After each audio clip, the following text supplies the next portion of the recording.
सभी को प्रेम से राधे राधे, जय श्री कृष्णा। सभी काशीवासियों को हर हर महादेव। आज 16 जून 2025 सोमवार का थोड़ा और अच्छा दिन। समय एक महत्वपूर्ण चीज है जो बदलता रहता है, पर वास्तव में अगर देखा जाए तो समय मानव निर्मित है। असली चीज जो है वो है काल। तो महाकाल की नगरी में आइए इस बदलते हुए काल पे थोड़ी सी नजर डालते हैं, थोड़ी थोड़ी चीजों को देखते हैं, ओवरव्यू करते हैं। शायद कुछ सीख मिले जिससे वर्तमान के बदले हुए काल को समझने की चेतना विकसित हो सके। 1857 भारत में हुई पहली क्रांति, सशस्त्र क्रांति। एक आदमी जो अंग्रेजों की ही सेना में था, सेवा दे रहा था, पर जब धर्म की बात हुई तो किसी की एक न सुनी। जिला बलिया, ग्राम नगवा, नाम था मंगल पांडे। इसीलिए आज भी बलिया जिला को बागी बलिया बोला जाता है। देखते ही देखते आग की तरह विद्रोह फैल गया। पहली बार अंग्रेजों को उन्हीं के कारतूस कायदे से चखाए गए। कई योद्धा निकल के आए, जैसे रानी लक्ष्मीबाई, जिनका ननिहाल भी काशी है। रूलिंग क्लास का पूर्ण समर्थन नहीं मिला। अंग्रेजों ने हर संभव प्रयास किया। लालच, लोभ और भय में सब झुक गए। बारी आई आखिरी मुगल सम्राट की, बहादुर शाह जफर की। पर जैसा कि मैंने आपको पहले ही बताया कि सत्य से बड़ी कोई शक्ति नहीं होती। आचरण में सत्य नहीं था, इसलिए वो शक्ति भी नहीं थी। नतीजा, विद्रोह विफल हुआ और सभी क्रांतिकारियों को फल मिला, तिरस्कार, यातना और फिर फांसी। विद्रोह की सफलता का कारण था समाज का एकजुट होना। रूलर क्लास नहीं, समाज, जो हमारा समाज था उसका एकजुट होना और सभी का कंधे से कंधे मिला के समर्थन करना। और इस शौर्य का कारण था सत्य का ज्ञान। अब अंग्रेज समझ चुके थे कि अगर भारतीय जाग गए तो उनकी दाल यहां नहीं गलने वाली। तो अब शुरू हुआ डिवाइड एंड रूल। वैसे आप अंग्रेजों को दोषी माने, उसके पहले समझिए ये कलयुग है। 5125 साल पहले सब एक ही थे, पर धीरे धीरे दौर शुरू हुआ अलग अलग पंथों का। There was age of crusade, धर्मयुद्ध एंड जीनोसाइड। बहुत बड़े बड़े जीनोसाइड हुए हैं जिनकी की खबर ही नहीं है किसी को। टू डिवाइड एंड रूल, ये जो असली चीज है, ये प्लानिंग है शैतान की। ये उसकी स्ट्रैटेजी है जो अभी भी छुपा हुआ है। तो शुरू हुआ सिस्टमैटिक रिसर्च। साम, दाम, दंड और भेद से कई रहस्यों को जाना गया। और मॉडर्न एजुकेशन, जो कि मैकॉले ने पहले ही इंट्रोड्यूस कर दिया था, हमें मानसिक रूप से गुलाम बनाने के लिए, जिसमें हमें यह महसूस ही ना हो कि हम गुलाम हैं। इनफैक्ट अगर उनको ये बताया जाए, कोई उनका सत्य भी बताए, तो उसे भी दुश्मन ही माना जाए और उसे तिरस्कृत करके उसका बहिष्कार कर दिया जाए। इसे नाम दिया गया टू सिविलाइज इंडियंस। तो आए नए नए कपड़े, नए नए ट्रेंड, लिटरेचर, लैंग्वेज, बहुत कुछ डिवाइड करना शुरू किया गया। अच्छा, इसमें बहुत ऐसे भी थे जिन्होंने आपदा को अवसर समझा। तो जासूसी करने वाले एक पूरी टीम बनी। कम्युनिस्ट की एंट्री हुई, आर्य समाज, नई नई नीतियां। हमारे समाज को लगातार डिवाइड करने के लिए बहुत कुछ किया गया। और साइड में मिशनरीज और अलग अलग ग्रुप्स के जो कन्वर्जन थे वो लगातार चलते रहे जोर शोर से। और आज भी ये चुपचाप सरकार की संरक्षण में ही चल रहे हैं। मेन ड्राइविंग फोर्स है पैसा। और इन सब के बीच में जो लक्ष्य था, जैसे कि अभी जो भी देश में हिंदू मुस्लिम की जो भी कंडीशन है आफ्टर इंडिया पाकिस्तान, जो भी कुछ हुआ है, अगर आप देखें तो उसमें रोल है एक प्रोपागेंडा मूवी का, नाम था छावा। बहुत शोर हुआ, पर असली बात थी कि उसमें बोला जाता है कि इसे इतना तड़पाओ कि दोबारा कोई ऐसा जन्म ही ना ले। तो ये थी असली बात, क्योंकि साहस भी परंपरा से ही आता है। सभी रूलर क्लास को खरीदा गया, तोड़ा गया, ताकि वो शौर्य और साहस का पैटर्न ही खत्म हो जाए और गुलामी हमारे खून में बहे। 1904 हाल्फर्ड मैकिंडर, इन्होंने एक थ्योरी दी, हार्टलैंड थ्योरी या पाइवट थ्योरी, जिसके बारे में पहले भी आपको बता चुका हूं, जिसमें बहुत फैंसी शब्दों में ये बताया गया that anyone who wants to control the whole world, he needs to control this particular geographical area and that is India।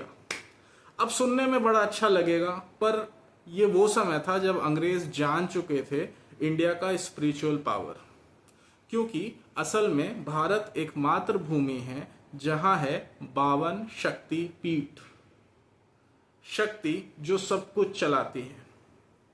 नतीजा 1905 बंगाल पार्टीशन। अब फेमिनिस्ट मूवमेंट भी शुरू हो गया और बहुत कुछ होना शुरू हो गया। असल में शक्ति, नारी शक्ति को मैनिपुलेट करना था। क्यों? क्योंकि जन्म तो नारी ही देगी। खैर, अधर्म को चलाने के लिए लगती है बलि।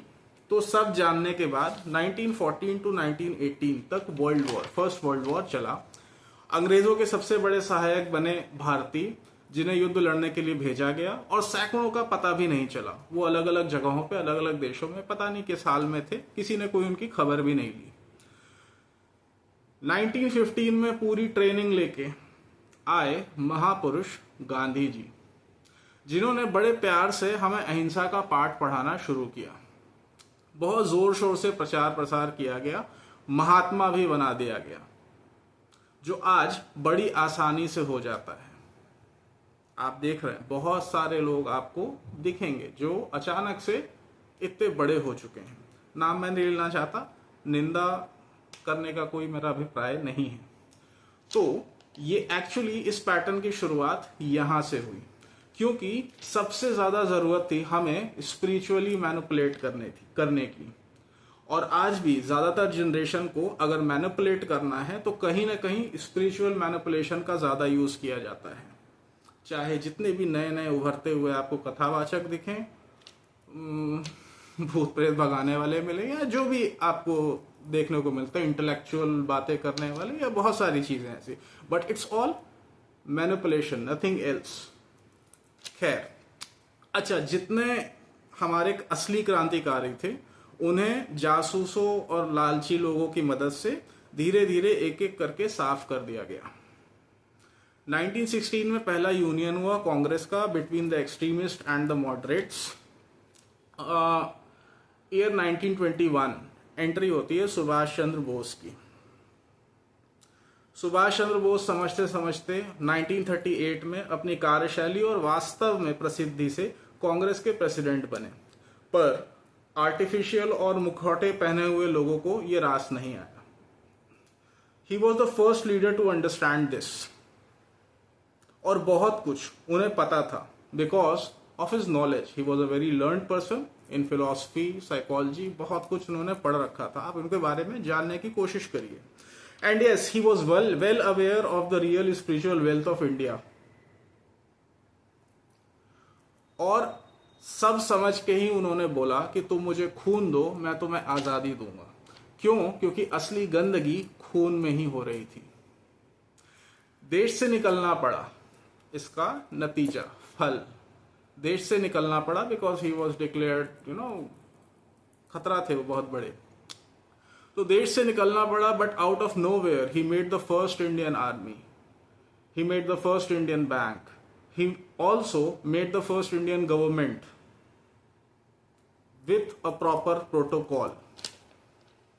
पर मैं पहले भी आपको इस बात को बता चुका हूं कि क्रेडिट लेने वाले लोग, क्रेडिट के भूखे लोग जो थे, उन्होंने बस क्रेडिट लेने के लिए आजादी की घोषणा कर दी।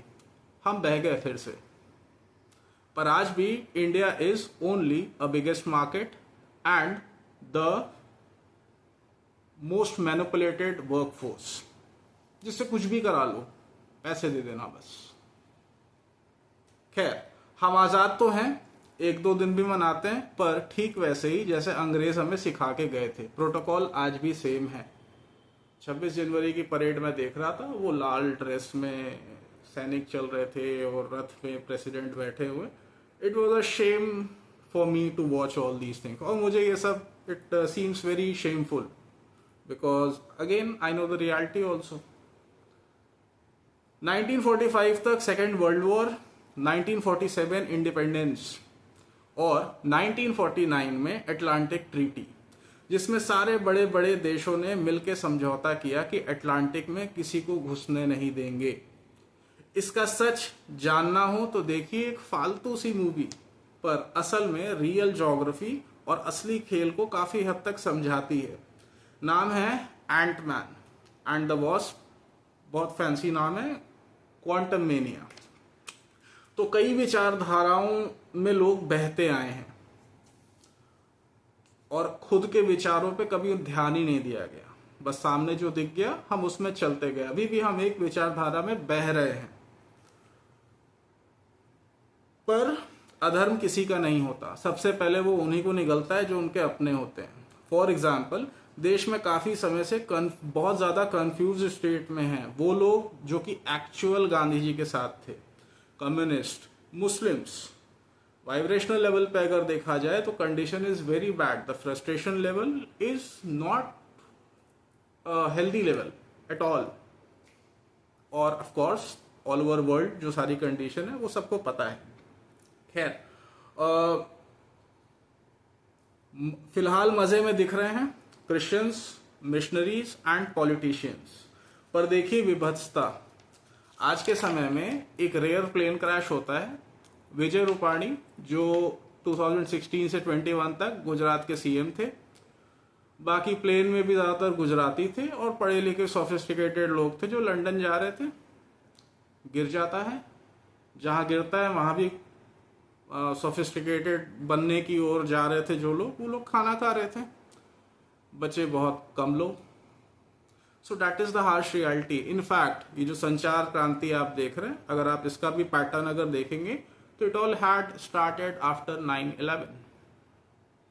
और भी बहुत कुछ है, मैं ज्यादा कुछ उसके बारे में अभी नहीं बताना चाहता, बट अगर आप इसको भी नोट करेंगे तो सारी चीजें, चाहे वो पुलवामा हो, पहलगाम हो, सोच के देखिए कि what is the level of क्रूरता और लालच और लोभ।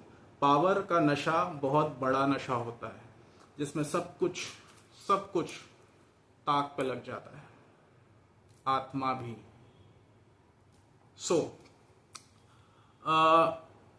जितने भी वाइब्रेशनल स्टेट को अगर आप थोड़ा सा समझें, अधर्म के पुजारी, ये नेता, बिजनेसमैन, अचानक से उभरे हुए धर्मगुरु और कथावाचक पूरी दुनिया में ये किसी के नहीं है।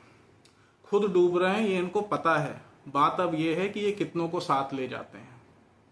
तो स्वयं को विचारशील बनाइए, अवसरवादी नहीं, और सत्य से जुड़िए।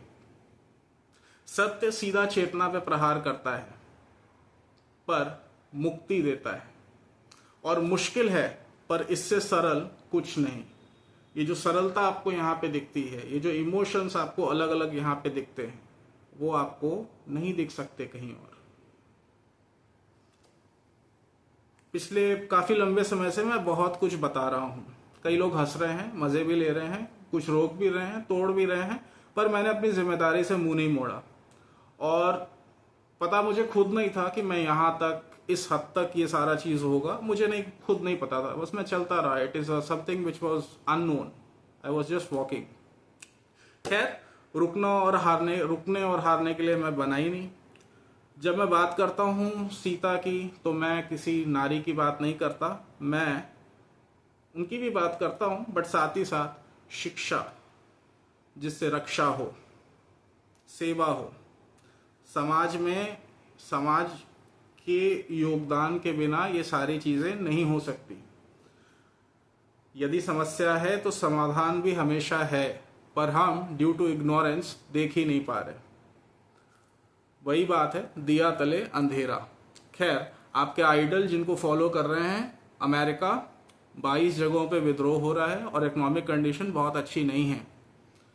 वॉर्स की कंडीशन आप देख रहे हैं, नए फ्रंट्स भी खुल चुके हैं वर्ल्ड वाइड। ये पार्ट 1 है, पार्ट 2 के लिए प्रयासरत हूँ और प्रकृति की शरण में हूँ उसके लिए। जाते जाते परिवार और समाज यदि सत्य से अनभिज्ञ हो, अंधा हो, इसका फल होता है स्वार्थी, लालची, अवसरवादी और मृत समाज या परिवार, और इसका फल यातना और मृत्यु के अलावा कुछ नहीं। सो इन चीजों को समझिए। मिलता हूं अगले पार्ट में। That's all for today. Radhe Radhe, जय श्री कृष्णा, हर हर महादेव।